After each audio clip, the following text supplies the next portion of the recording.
Today I want to talk to you about the vexed issue of surrogacy, something I fear we're going to have to be doing a lot more in future.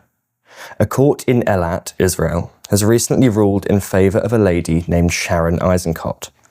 Her son, Mayor Eisenkot Cohen, was killed in action whilst fighting for the IDF in Gaza. He was 19 years old.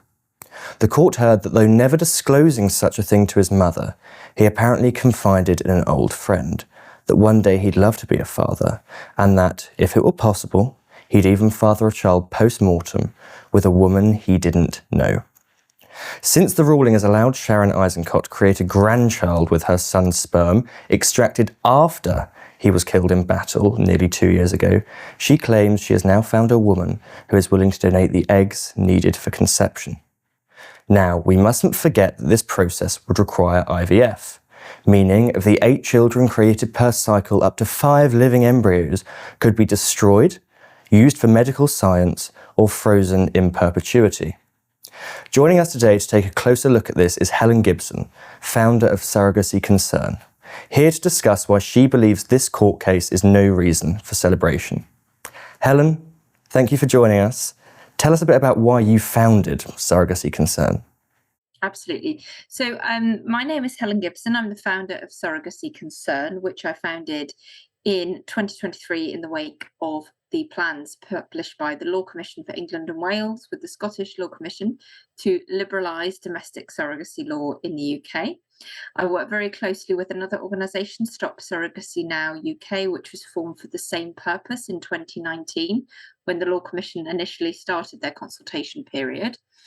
Alongside campaigning against surrogacy in all its forms for everyone, both domestically and internationally, at Surrogacy Concern, we also campaign against egg donation and women being targeted for their eggs in the UK in adverts which do not list health risks.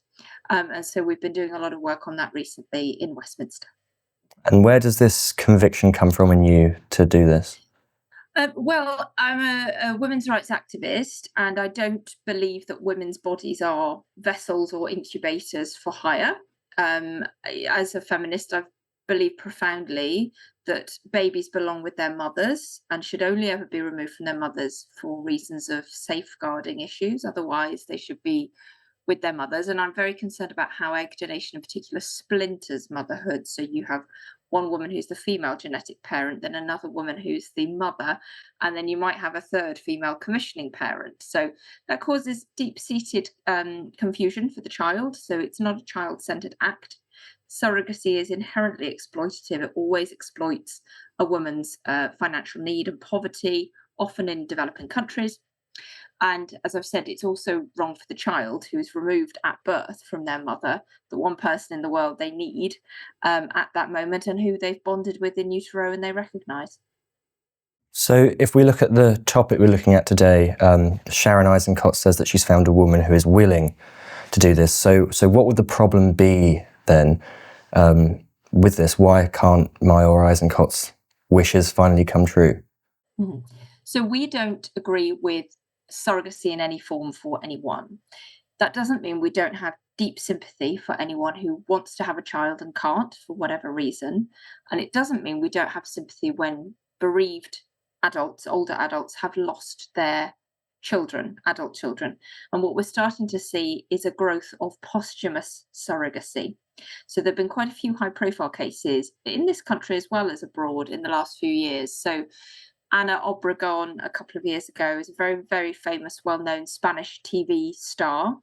She, at the age of 68, had a surrogate-born granddaughter using her dead son's sperm. Her son had tragically died from cancer in his 20s. She flew abroad to America to commission a surrogate-born granddaughter, and surrogacy is illegal in Spain. So she circumvented her own domestic ban, which we see people in Britain doing all the time as well, by the way. We have a ban on commercial surrogacy practices, but we know hundreds of people fly abroad every year and buy babies abroad and bring them to this country. So there's that case in Spain. There was a case in India reported on in 2024 where, again, a young man had died. He'd had his sperm, I think in that case, actually, the sperm may have been sort of harvested around the time of his death, if not after, and frozen. And the grandparents, who would be, took it to the High Court in Delhi and got permission to use the sperm to pursue surrogacy with a relative. And of course, in family and friends arrangements of surrogacy, we actually see a lot of coercion and pressure. So when they said relative, that set alarm bells ringing to me that it might be being a sister who was being coerced. And then we've seen these cases in Israel where, as you know, this high profile case this week, but also I think there were 170 men reported on in October 2023 as having their frozen sperm samples saved. And that's becoming more and more common, we think, with Israeli soldiers. Now, as I've said, we don't underestimate the pain of anyone who wants a child and can't have one, or who loses a child. And we can quite see the appeal for a bereaved and heartbroken parent to try and do something to hang on to their lost loved one. But if you look at this from the point of view of the child, that child will be commissioned to effectively be an orphan from birth, because a lot of them will be being conceived from donor eggs. So a woman they will never know, and often around the world, donor egg use is anonymous, so they'll never know who that woman is. Then the dead father's sperm, so the father is already dead before they're even conceived. And then the surrogate mother, in many cases, has no ongoing contact with the child and may live abroad.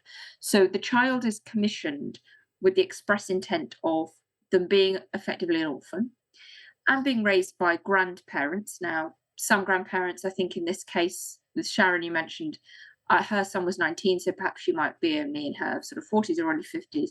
But even so, the older you are when you commission a child like this or have a child late, the less likelihood you've got of seeing them through to adulthood. It's a profoundly cruel thing to do to a baby, to treat them in this way as though there's some sort of replacement for the dead genetic parent. And indeed, in this country, in 2004, we saw a UK man win the right at court to use embryos he'd had created with his late wife to pursue surrogacy. And again, we don't agree with that either. The genetic female parent is already dead, and then the surrogate mother will likely not have much to do with the baby.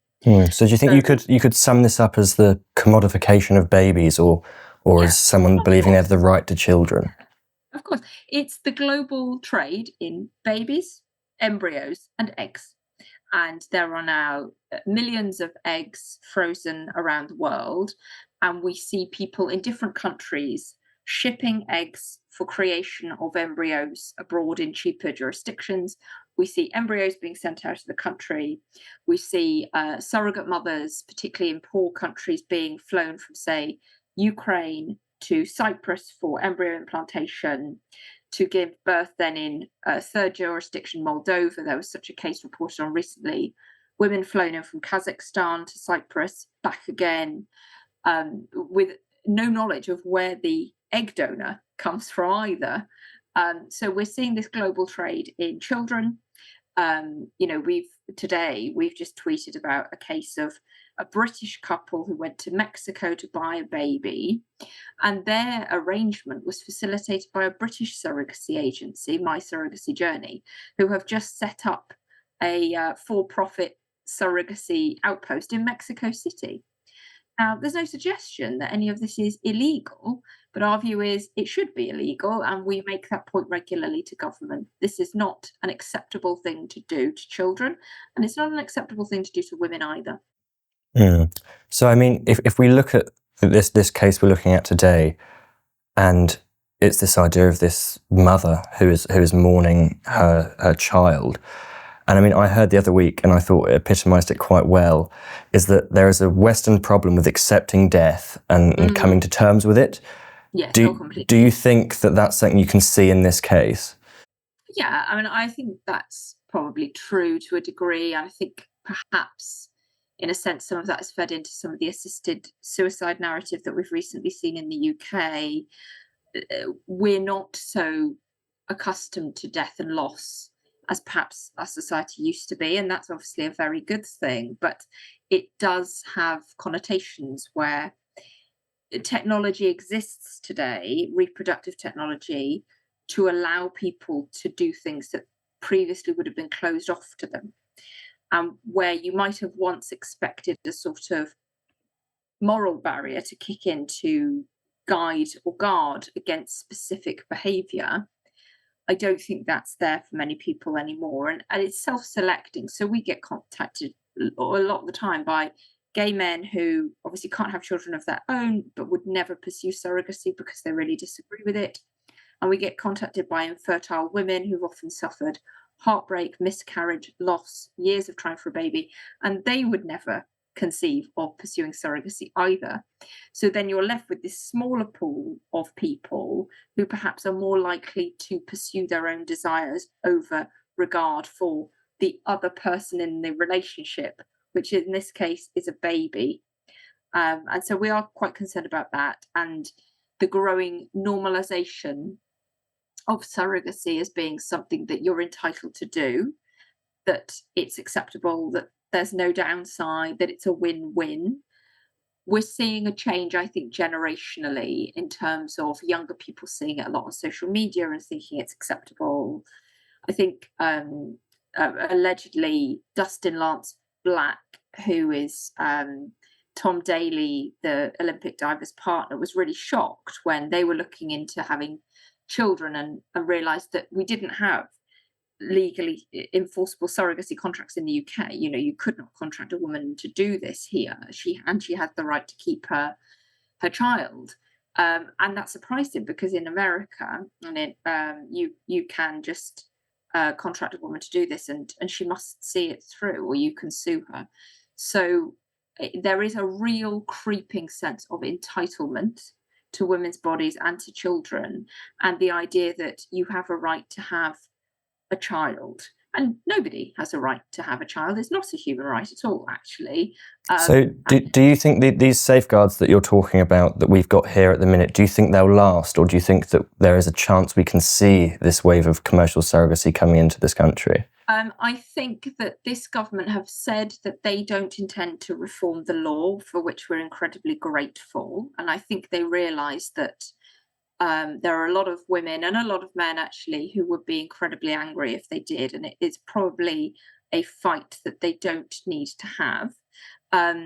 And I think there's plenty going on in the next few years to keep the Department for Health and Social Care incredibly busy without picking a fight with women's rights activists like us. I think the issue is going to come in that the pro-surrogacy lobby, the academics at British universities who support it, and the surrogacy agencies are going to keep pushing this really hard.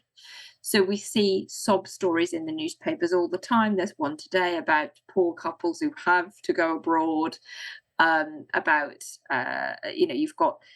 there was a recent one in the Times where a former special advisor to David Cameron called surrogate mothers gestational carriers and said, you should be able to take a baby away from the mother at birth in this country like you can insist upon it in the US. And they're saying this very brazenly. They genuinely don't think there's anything wrong with their position.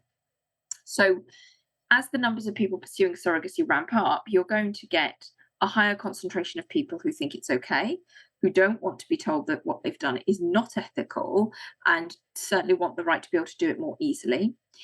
And what everyone needs to understand is that surrogacy remains still largely concentrated at the upper end of the income scale.